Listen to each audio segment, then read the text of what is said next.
शास्त्रज्ञ माधवराव गाडगीळ यांचं आज सकाळी पुण्यामध्ये दुःखद निधन झालं। ते 83 वर्षाचे होते आणि आपल्याला सगळ्यांना माहिती आहे की पश्चिम घाट जैवविविधतेवर त्यांचं मोलाचं संशोधन त्यांनी केलेलं होतं।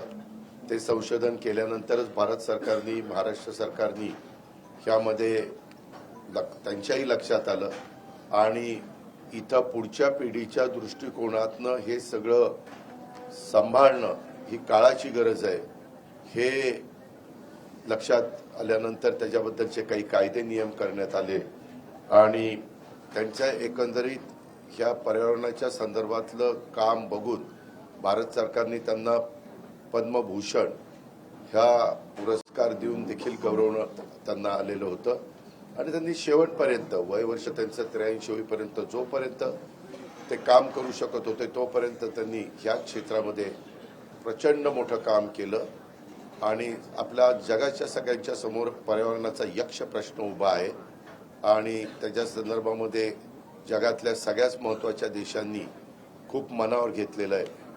आजही बऱ्याच ठिकाणी पर्यावरणाला पुढच्या पिढीच्या दृष्टिकोनातनं जेवढं महत्त्व द्यायला पाहिजे तेवढं अजून दिलं जात नाही हे आपल्या सगळ्यांचं दुर्दैव आहे।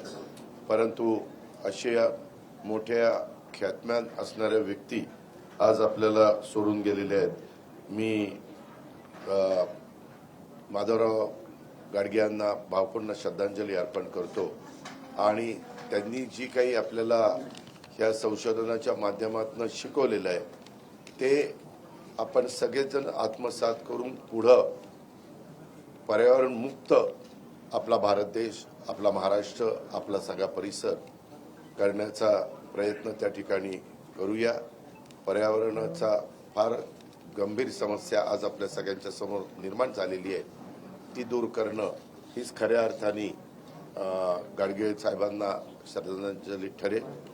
त्या पद्धतीनं मी त्यांना भावपूर्ण श्रद्धांजली अर्पण करतो। धन्यवाद। पर्यावरण मुक्त म्हणाले, प्रदूषण मुक्त पर्यावरण बाजूने माफ करा प्रदूषण मुक्त आज आपल्याला करण्याची गरज आहे आणि पर्यावरणाला जास्तीत जास्त महत्त्व देऊन पर्यावरणाचा समतोल कसा साधता येईल याबद्दलचा प्रयत्न करणं हीच खरी त्यांना भावपूर्ण श्रद्धांजली ठरेल। मी त्यांना भावपूर्ण श्रद्धांजली अर्पण करतो। थोडक्यामध्ये आज पिंपरीमधले कसे दौरे आहेत तेवढंच नाही, आता ते माहिती आहे सगळ्यांना।